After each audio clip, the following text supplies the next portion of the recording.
ለመሆኑ ስንቶቻችሁ ናችሁ ማይክሮፎናችሁን አብርታችሁ ወይም ካሜራ ፊት ቆማችሁ ዛሬማ ዓለም የሚያደንቀውን ቪዲዮ ነው የምሰራው ብላችሁ ቀረጻው ሲጀምር ግን ጭንቅላታችሁ ባዶ የሚሆነው? ብዙ ሰው ዩቲዩብ ላይ እይታ ለመሰብሰብ ውድ ካሜራ፣ ምርጥ ስቱዲዮ ወይም ደግሞ ፊታችሁን ማሳየት አለባችሁ ይላል። ውሸት ነው። ትልቁ ሚስጥር ስክሪኑ ላይ ባለው ውድ ዕቃ ሳይሆን ከጀርባ ባለው የስክሪፕት ጥበብ ነው። ዛሬ በዚህ ቪዲዮ እንዴት ከአንድ ተራ ሐሳብ ተነስተን ተመልካች ከቪዲዮ ላይ ዞር እንኳን እንዳይል የሚያደርግ የፕሮፌሽናል ዩቲዩብ ስክሪፕት አጻጻፍ ደረጃ በደረጃ አሳያችኋለሁ።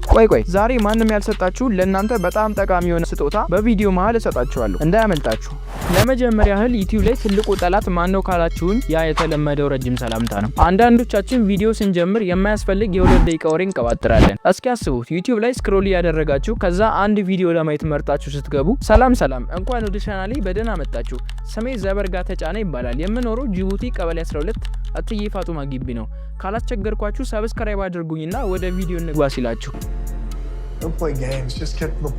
ተመልካች የእናንተን የዘር ሐረግ ሊሰማ ሳይሆን የፈለገውን መረጃ ሊያገኝ ነው የሚመጣው። ስለዚህ ሰብስክራይብ እንዲያደርጋችሁ ብላችሁ ፕሊዝ አትለምኑ። ጀስት በሰራችሁ ስራ ብቻ ነው መሆን ያለበት። ስለዚህ ስለምትሰሩት ቪዲዮ በደንብ ማወቅ አለባችሁ። ተመልካች የሚፈልገውና የማይፈልገውን መርጣችሁ ለዩ። በመቀጠል ሪሰርች አድርጉ። ማለትም የመረጣችሁትን ወይም ልትሰሩ ያሰባችሁትን ቪዲዮ በደንብ አጥኑት። በተጨማሪም ተመሳሳይ የሆኑ ቪዲዮዎችን ማለትም የዩቲዩብ ቪዲዮዎችን ተመልከቱ። የሚያስፈልጓችሁንም አንኳር ነጥቦችንም ካገኛችሁ ጻፍ አድርጉ። ይህ ከሆነ የምትጽፉት ስክሪፕት የተዋጣለት ይሆናል። ከዛ በኋላ የሰራችሁትን ሪሰርች አውትላይን ስጡት። ማለትም በሶስት ዋና ክፍል ከፋፍሉት። ኢንትሮዳክሽን፣ ሜን ቦዲ እና ኮንክሉዥን ብላችሁ። ኢንትሮዳክሽን ላይ አንደኛው ፖይንት ሁክ ወይም ተመልካች ማጥመጃ ነው። ሁክ ማለት በቪዲዮአችሁ የመጀመሪያ 30 ሰከንዶች ውስጥ ተመልካች ትቷችሁ እንዳይሄድ የሚያደርግ ማጥመጃ ነው። ስለዚህ ቅድም እንደነገርኳችሁ አይሆኑ ወሬዎችን እያወሩ ከማዛግ ይልቅ ተመልካች እጁን ባፉ ጭኖ እንዲያይ የሚያደርግ ልብ አንጠልጣይ ሁክ መፍጠር ነው። ኢንትሮዳክሽን ላይ ሁለተኛው ፖይንት ቪዲዮአችሁን በጥያቄ መጀመር። ለምሳሌ ዩቲዩብ ላይ በወር 100,000 ብር መስራት እንደሚቻል ታውቃላችሁ ብላችሁ ብትጀምሩ ተመልካቾች ይህን ለማወቅ ሲሉ ቪዲዮውን ያዩታል። ኢንትሮዳክሽን ላይ ሶስተኛው ፖይንት ችግር መፍጠር፣ ከዛ የችግሩ መፍትሄ የእናንተ ቪዲዮ ውስጥ እንዳለ መናገር። ስለዚህ ተመልካቹ ያለበትን ችግር ለመፍታት የእናንተን ቪዲዮ ያያል። ቀጣዩ ዋና ክፍል ሜን ቦዲ የምንለው ነው።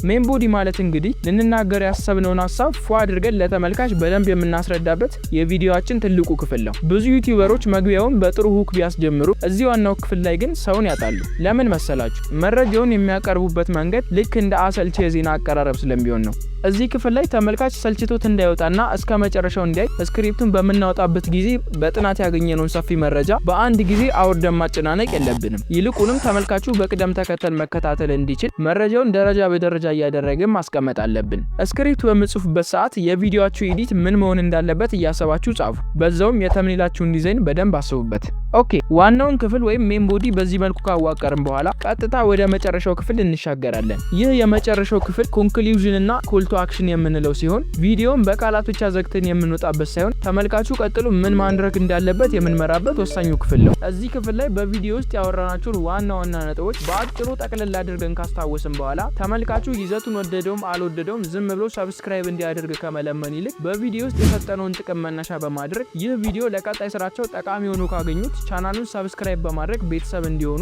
በኩራትና በቅንነት እንጠይቃቸዋለን። ከዚህም በተጨማሪ ተመልካቹ ቪዲዮ ሲያልቅ ከቻናላችን ወጥቶ እንዳይሄድ ከዚህ ቪዲዮ ጋር በቀጥታ የሚገናኝና ቀጥለው ሊያዩ የሚገባውን ሌላኛውን ቪዲዮአችን በስክሪኑ ላይ በማሳየት ወደ ቀጣዩ እይታ እንመራዋለን። ይህ አጨራረስ ተመልካቹን በቻናላችን ውስጥ ለረጅም ጊዜ ቆይተን የቪዲዮዎቻችንን እይታ ይበልጥ እንድናሳድግ ይረዳናል። እንግዲህ በጥቅሉ ስናየው ፕሮፌሽናል ዩቲዩበሮች ሰውን አስረው የሚይዙት በመጀመሪያዎቹ 30 ሰከንዶች ውስጥ በሚፈጥሩት ልብ አንጠልጣይ ሁክና ዋናው ክፍል ላይ መረጃውን ሳያጨናንቁ ደረጃ በደረጃ በሚያቀርቡበት ጥበብ ብቻ ነው። ቪዲዮ ሲጀምር ግን አንድ ስጦታ አለ ብያችሁ ነበር። ስጦታው ምንድነው ካላችሁ ጀሚኒ ኤአይን ስክሪፕት እንዲሰጣችሁ መጠቀም ትችላላችሁ። ግን አንድ ትልቅ ማስጠንቀቂያ፣ ጀሚኒ የሚሰጣችሁን ጽሁፍ እንዳለ ኮፒ ፔስት አድርጋችሁ እንዳትጠቀሙት። የራሳችሁን ክሬቲቪቲ ጨምሩበት። ጀሚኒን እንደ ረዳት ብቻ ተጠቀሙበት። ስለዚህ ከዛሬ ጀምሮ ቪዲዮ ስትሰሩ ልክ እንደ ድሮ እንኳን ደህና መጣችሁ እያላችሁ 2 ደቂቃ ሙሉ ሰውን ማሰቃየትና ገና ቪዲዮ ሳይጀምር እባካችሁ ሰብስክራይብ አድርጉ ብሎ መለመን ይብቃ። ይህ ቪዲዮ ቀጣይ የዩቲዩብ ስራችሁን እንደሚያቀልላችሁና እውነተኛ እውቀት እንደሰጣችሁ ካመናችሁበት ለሌሎች ተመሳሳይ ጠቃሚ ቪዲዮዎች